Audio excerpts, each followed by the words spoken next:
We're the Vinyl Verdict, and today we're talking about another Badfinger album. This is Magic Christian Music, the first album actually with the name Badfinger on it. And this was released on January 9th, 1970. It ushered in the new decade of 1970 and a new almost rebranding of the band that was formerly the Ivies. There's a lot of ambiguity on exactly what's on this album. It really contains a lot of different sessions, a lot of songs from Maybe Tomorrow, and some new songs that were used for a film that this was supporting, and some songs that were written after that too. So there's a lot that we're going to be discussing here. I'm going to do my best to cover all the history, and we're going to go track by track and discuss. I'd be remiss if I didn't say there were actually two albums, and you bought both of them.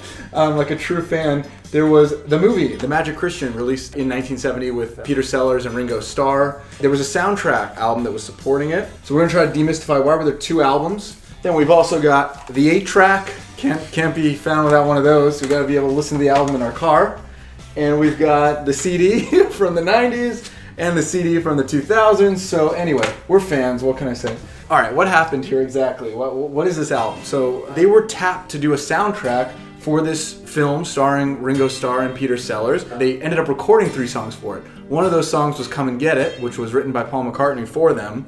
And the world premiere of this movie was December 11th, 1969 at the Odeon. By that time, they needed to really finalize an album to support it. Paul McCartney wrote this song, Come and Get It, that we've reviewed, and obviously was a big hit for them. And beyond that, even, he provided this as an opportunity for the new band Badfinger, now renamed, to record a lot of music and get it out there and get them some exposure basically to the public and help them rebrand as maybe this tougher kind of Badfinger band. Most of the new songs that were on here were recorded April to October 69-ish, but there were also, as I mentioned, a lot of these Ivies era songs that were recorded in 68, early 69 that were on that Maybe Tomorrow. However, that album was never released in the US, so for a lot of American fans, this was the first time you could hear those Maybe Tomorrow songs. Ron Griffiths left the band around November of 1969, but he was still heavily involved during the time that these songs were being written and when a lot of them were being recorded, although he did get a case of chickenpox, and so he missed a couple of the sessions there, and Tom Evans actually played bass on those. Joey Mullen joins the band in December. Joey joined the band after these songs were recorded, but before the album was released. And so that's why, strangely enough, on the backside, right, we only see 3 members of the band. Ron isn't mentioned because he had formerly left, and Joey isn't mentioned because he's not actually on the recordings. Joey's picture is not on the album, but his name is mentioned as one of 4. Badfinger are 4, it says, I believe. And there's his name, but you just don't see his picture, and obviously he wasn't on the album. Yeah, and so he was already in the band by the time this album was released. And pretty strange that, he's credited on the back, even though he's not actually given credit on any of the specific songs. Right.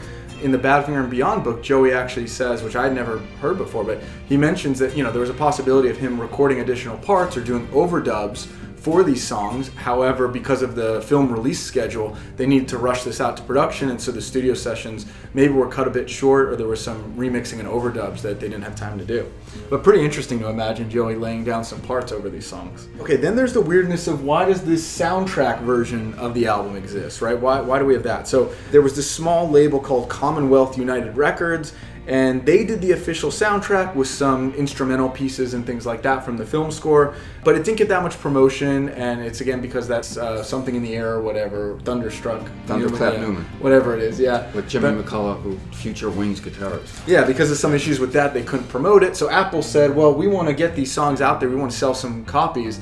They did this other version called Magic Christian Music, which is kind of a pseudo soundtrack, right? There's only the 3 Badfinger songs on that, and then obviously a lot of other Badfinger songs, but it's really just a Badfinger album. And we have the US versions, but we're actually going to focus on the UK track listing because that's the version that was released on all the CD versions, but I'll kind of, earmark where some of the differences are. It includes 3 songs specifically written for the movie, Come and Get It, Carry On, and Rock of All Ages. 7 previously released songs from Maybe Tomorrow, but many of them are remixed and kind of done a different stereo version of that. And then there's 4 other new songs that were kind of recorded around this era. What's interesting, and we can get into some discussions about it, is how they chose the 7 songs they chose from the Maybe Tomorrow album. And they took about 50% of them, so it's an interesting representation of the Ivies era in which songs they decided to put on here and which ones they neglected and kind of never released to American audiences. We've been talking about Badfinger albums and like the cohesion of those albums and the era they were written in. This one, listening to it now, I love a lot of these songs. It does feel more like a compilation, and maybe that's because I know the history, that these really are a compilation of different eras. Some of them were recorded for the Maybe Tomorrow album. Some of them were recorded after that for a single that was supposed to be a follow-up to the Maybe Tomorrow song. Some of them were written for the film track, and some of them were written after that film score. So it really feels like it's different producers, different eras of songwriting. It almost feels like a best of just a year or two into this band's recording history at Apple. In terms of the producer, also, McCartney produces the soundtrack, these 3 songs that were used in the movie. He's uncredited. Tony Visconti produced, the Maybe Tomorrow songs. And I guess Crimson Ship is also credited to Tony Visconti. But then, interestingly enough, Mal Evans is given the credit for Fisherman, Midnight Sun, Beautiful and Blue, I'm in Love, and Knocking Down Our Home. So he's given some of the remixes and stuff from Maybe Tomorrow. Last thing, the weird piece of this, so again, it's officially given that Paul McCartney produced Come and Get It, Rock of All Ages, and Carry On Till Tomorrow. In the lyrics book that was recently released, there's a graphic that shows stereophonic diagrams for the remixing of the Maybe Tomorrow songs and a couple of the newer tracks. So it seems like he was involved in some way, maybe selecting these songs, if nothing else, having some input in the way that they were mixed for this album. The writing mix is also unique, so we got one very famous McCartney song. We have 2 songs that are credited to Pete, Tom, and Mike. Crimson Ship and Rock of All Ages are actually credited to Mike as well. Give It a Try is credited to all of them. Carry On Till Tomorrow is just Pete and Tom. And then we have 4 Pete songs, 4 Tom songs, and 1 Ron song. So kind of interesting there. It charted okay. It hit 55 on Billboard in April 1970. Very propitious timing right as the Beatles break up. But, it didn't go up as high as the 20s and 30s like their subsequent albums did. And the soundtrack album actually didn't even crack the 100. So the version that, United put out hit 108 in the U.S. Magic Christian really took off and was a favorite. It was different from any other album. Had nothing to do... but for the voices and loving the music, it didn't even sound like the future Badfinger albums. There's some sensational leads, etc. Carry On, but it was good to listen to and got to be fun. It was never the heaviest album or the most immediate. Tom Evans' presence on the ballads that he wrote and as a general voice, although Pete's certainly in there, but the Tommy voice was so predominant in a lot of Ivy's tracks at that time that you fell in love with that as a singer, and you wondered, of course, what changed. Why is this? Of course, Joey joined, big difference, but the future music was so different from his music. But we still listened to it and still enjoyed it.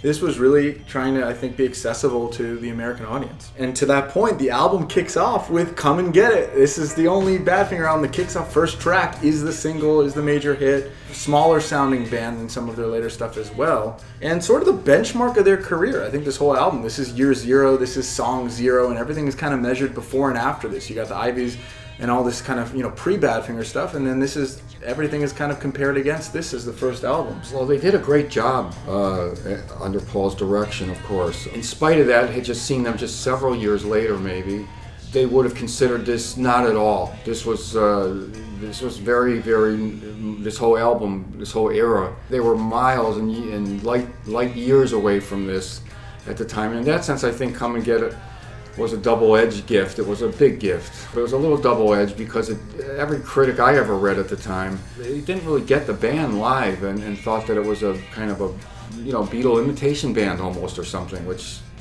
wasn't the truth. So, but I think the Paul production and the Paul launch worked. It worked. It was their breakthrough, and Maybe Tomorrow's a beautiful song, very touching, and beautiful Tommy ballad, beautiful.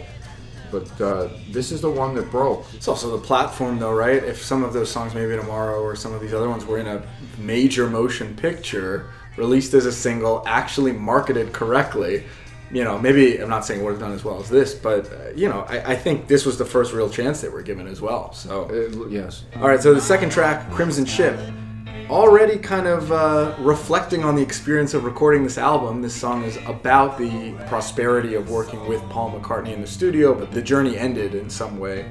The vocals sound great. Great to hear Pete and Tom doing harmonies and co-writing. I think when people look back on this Lennon-McCartney-esque songwriting duo. It's this, Carry On Till Tomorrow, and Without You. Those are really the three compositions. I don't know how much that really spread throughout their whole career, but there are a couple discrete examples of that, and this is one of them. But I wish that they were more spread. Listening to just the mix of it, they're so mono. I don't know why they don't spread the vocals out. I'd love a remix where they put Pete and Tom in different channels. And in the BBC version, they would play just a couple months later live. They don't really do a lot of these guitar fills. And I think that's because Joey was playing the guitar part. And on this recording, Pete's playing the guitar. And he's also playing the organ. People say it's psychedelic. I don't know. I think the ending is psychedelic to kind of fade it out that way. But and fading it out not in a verse that repeats, but on like a 2-second loop that fades out. It was still the Ivy era, still the Ivy kind of vibe, but there was something else a little bit going on, I felt, and maybe it's just looking back that they were a little harder or a little tougher on it. There is guitar on it, Pete's fills. Harmony between Tom and Pete is if you're a Badfinger fan, you're enjoying every second of it. And even, though it's not yet classic Badfinger as we think of it, it's coming up. It's coming up, and this song comes pretty close. I mean, Mike Givens definitely makes his presence known during the fade out, and it works together great. I do feel that it's a powerful example of their songwriting, and the lyrics, even all those years ago, listening to it, were always kind of fun and wondering, like, when they were busy blowing kisses at the moon. Her father lost her mother, son. I mean, you said, just wait a minute. Let me think about that for a minute. And so that was recorded around this era. So then we start going back. So now we're gonna go back in the time capsule to the Maybe Tomorrow era. We got Dear Angie.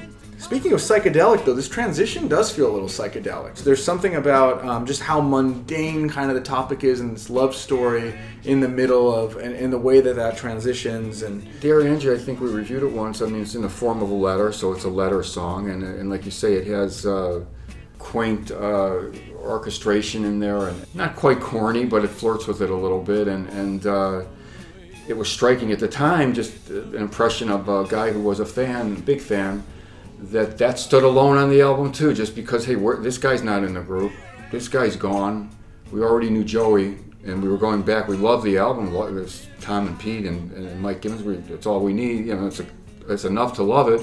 It's weird that they left it on, kind of, actually, given that they took his picture off. I think so too. It's confusing, actually. And it was slated as a single, so they knew this had some pull. But it's weird that, just acknowledge then that he wrote it and put that somewhere on the album, and we would have gotten rid of so much drama that happened as a result of just the poor presentation of this whole album. So, well, the next song that we come to is the song "Fisherman" with Tommy doing a vocal like he does them. Really, really superb and great. He wrote a couple songs that are almost Liverpool folkish kind of feel to them, and this would be one. And he's filled with pride, he has a bite, and the lines are just kind of observant. Yeah, so this is another one from Maybe Tomorrow, but it is heavily remixed. There's a lot of sound effects they took out. I think that we're out of the catchy hits. Now we're on track 4 of the album, but it's still kind of a 3-minute pop song. It's about something that's a little less tangible to the average listener, but the structure of it and everything is still very poppy, and it kind of works with the Crimson Ship imagery a little bit. It always seemed like those were related. It was actually on side 2 of the US version, by the way, so this is where the sequencing changes a little bit. Not one they would do live, not necessarily a signature song of Tom's or anything, but kind of shows his versatility as a songwriter. And then it's a pretty hard left turn into Midnight Sun, which is the Pete Ham song. First time we've really heard lead Pete Ham vocals on his own.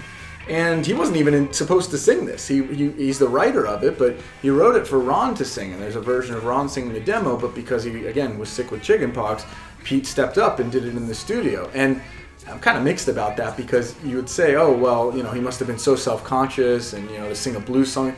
Well, he sang it live for 2 years after this, so clearly he enjoyed taking on the lead role. Maybe he just, Ron's voice is bluesy, and he thought that represented the song well.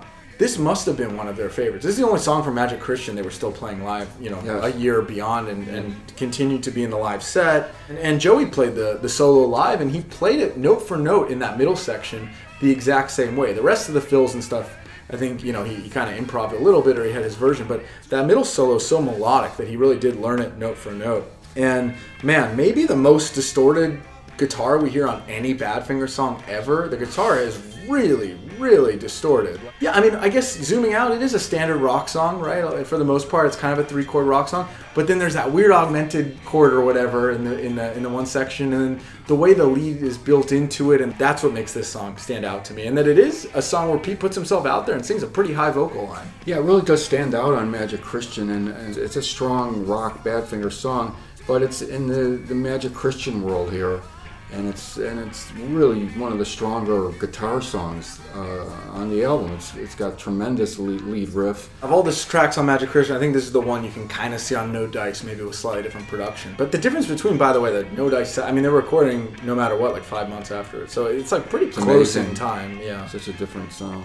And I'd say these are, like Midnight Sun and No Dice are definitely more closely related than Beautiful and Blue, the next song, which just, like, when you hear these songs, it's just clearly Maybe Tomorrow. Like, there's no way this is a Badfinger song, right? I mean, it's nice. No, I've often thought of it as a sister song, poignant story, lyrics, but maybe not quite as dramatic and large and big, but very similar to Maybe Tomorrow, very similar to Play, very similar descending pattern.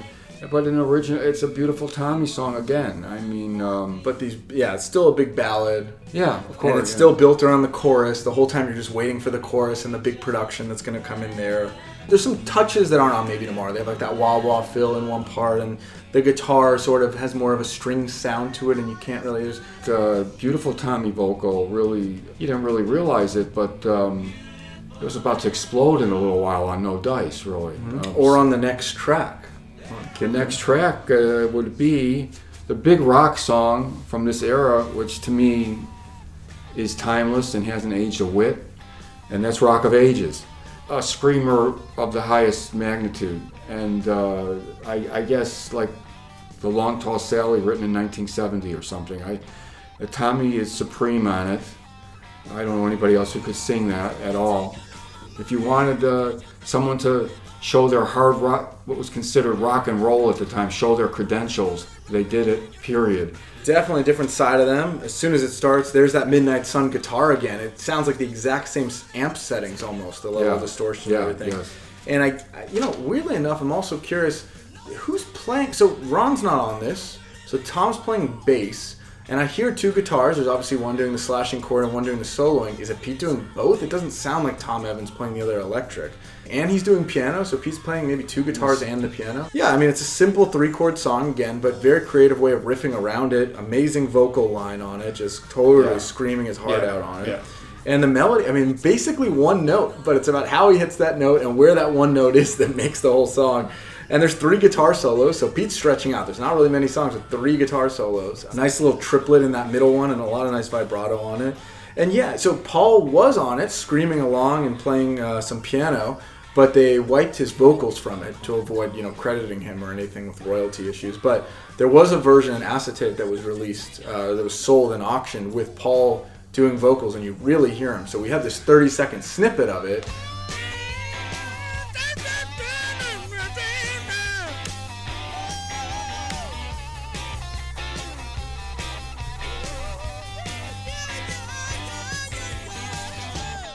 The rest hasn't made it out yet, but man, I'd love to hear Paul screaming on it too, because that obviously was probably the inspiration, or at least pushed Tom Evans to feel comfortable and really go nuts on it. All right, so then we flip it over to side 2. We have to, after Rock of All Ages. What can follow that, right? So we get a little bit of a break while we turn the album over, and then we hear a very different side of the band, which is Carry On Till Tomorrow. And this is an epic, probably the most extended song on the album. I think it comes close to 5 minutes. And just produced in a way that is a rock symphony. It starts out with his voice so close to the mic. I just love the way, it's like a morning radio host or something, just how you can hear you can almost hear the crackling or crackling or something. Yeah, it's amazing. And I think more than Even Without You, again, it really shows the power of the songwriting between Pete and Tom and the way that they came up with these different progressions and sort of the way they layered in production and the way they modulate and the way that they lyrically, it's so rich and so enunciated, and like Till I Find the Rainbows, and like just the way, without even getting into the meaning, the way that those words flow together is just very eloquent. George Martin built the string arrangement and recorded all all of that, and that's essential to the track as well. We were listening to the I Am Myself, Tom Evans thing. A lot of acoustic demos. This guy, really had a lot of potential of all these different songs. Here's one that finally, I think, got what it deserved. This is just a Tom Evans acoustic demo, and we've heard the version of Tom and Pete playing just the acoustic. Now it's gotten the full production. It's really a film score version of that acoustic song he wrote, and it was in the film. So it makes sense that this was intended to be the follow-up single to Come and Get It. But then because of, No Matter What was recorded shortly after and just how quickly they were moving on recording the next Apple album, it was never released. It was used as the B-side instead for that. I thought it was very touching. It was a massive song on the album, and later I learned that they were told to write like a big Simon and Garfunkel type song. Obviously, they shot into their own stratosphere. It really was an original song with no peer at all, and the harmony and lead guitar are striking. When Pete comes in with the lead guitar, it stops you in your tracks. They got a lot of different things going on in this band, and that lead guitar solo mixed in with the beauty of the acoustic harmony and continually changing the key, slightly up, slightly up, slightly up. Love that they wrote this together. Peak songwriting for this era. Then we get I'm in Love, which I like the song, but the sequencing, I was just laughing when I heard this. It almost seems like a joke to put it after Carry On Till Tomorrow. I mean, there's got to be something that would be strange, a little smoother. It's a strange total range of emotions. It's like you think these guys are so deep, and then they write a cartoon Ivy song, right? You don't usually hear a guy start off by saying, I'm not well.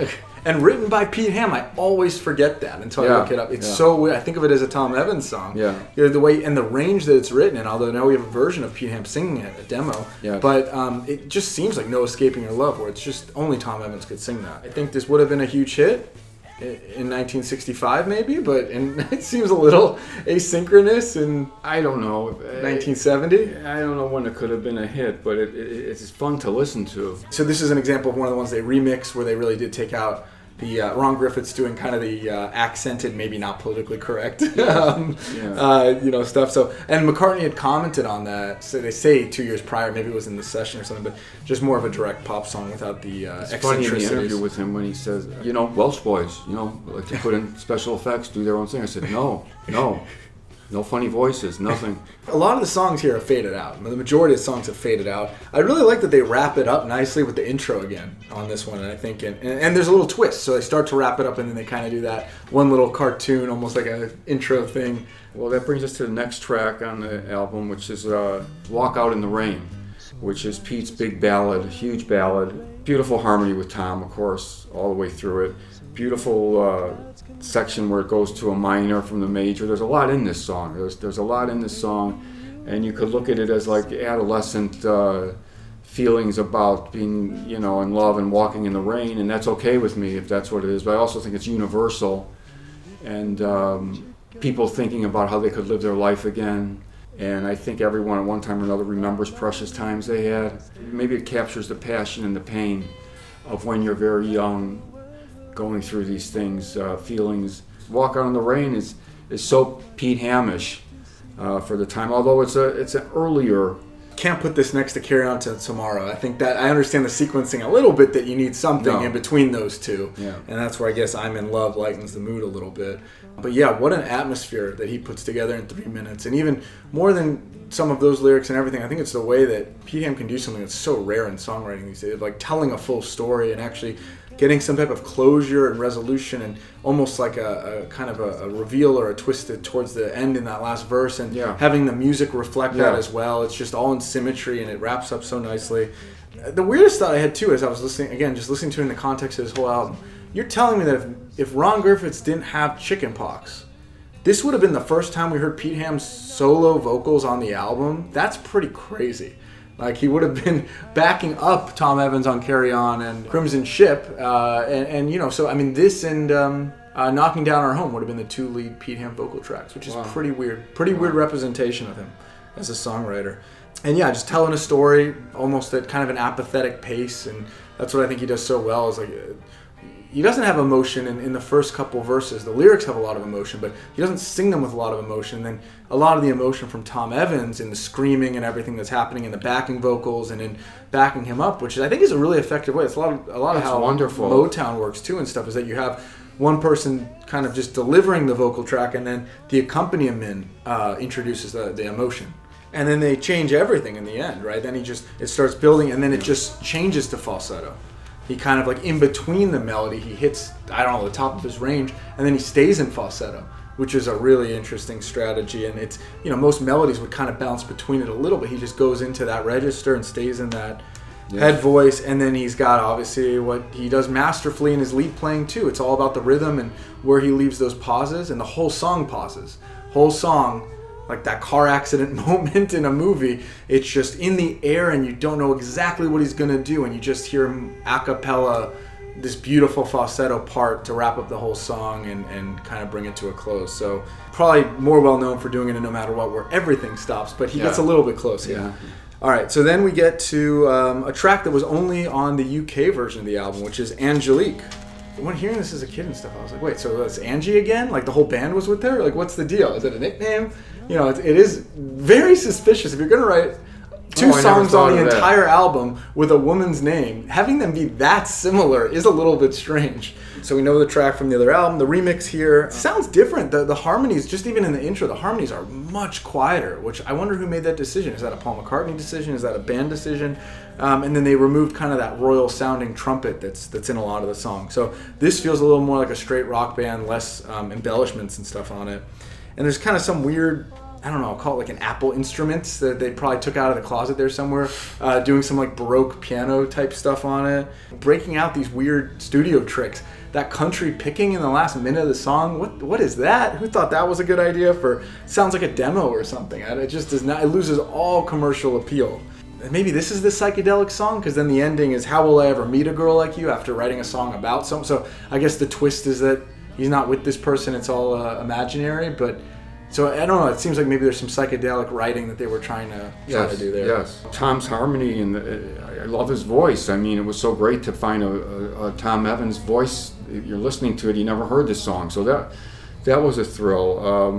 And I think it was recorded decently. Why certain songs were on Magic Christian and certain of these songs were left off, I couldn't tell you.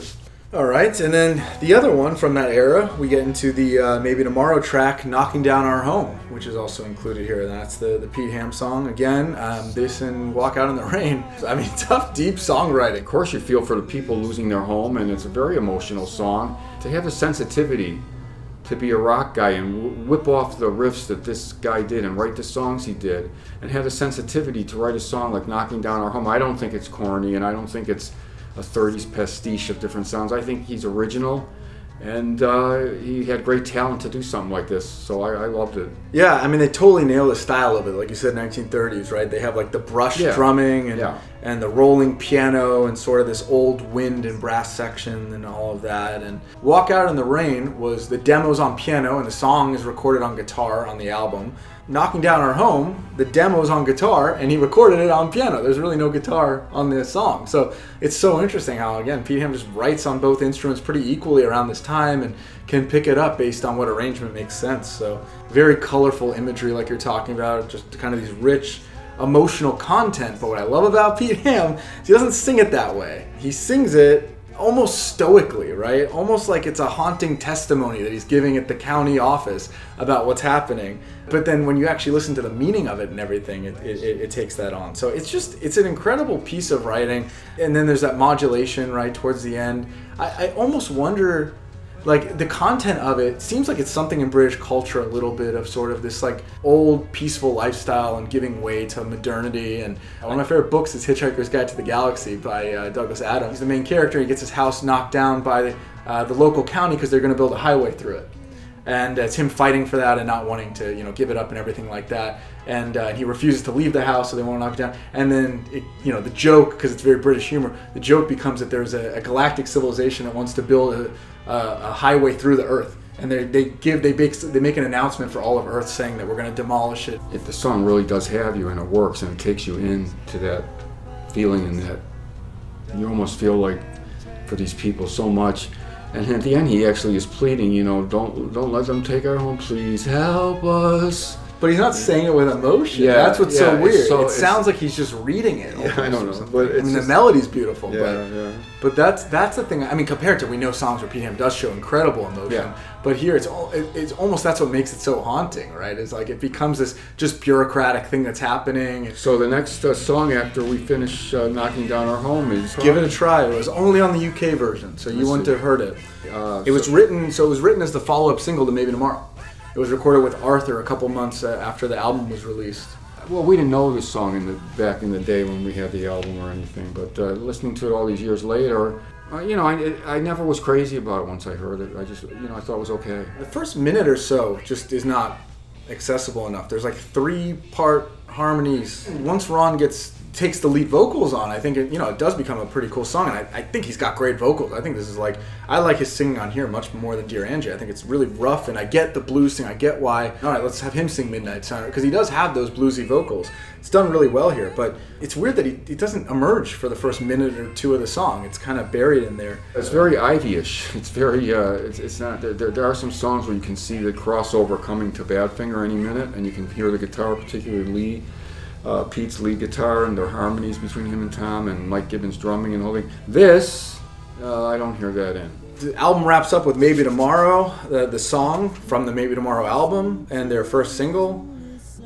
Sure, why not? I mean, it's a good finale. I don't have too much else to say on it, but it's a great song, and it does have a lot of finality in the production, so you could stick that on the end of any album, and it doesn't hurt if you need an extra track, but it really just doesn't sound like it belongs on here to me. I mean, the production I can't separate that it's from a different album.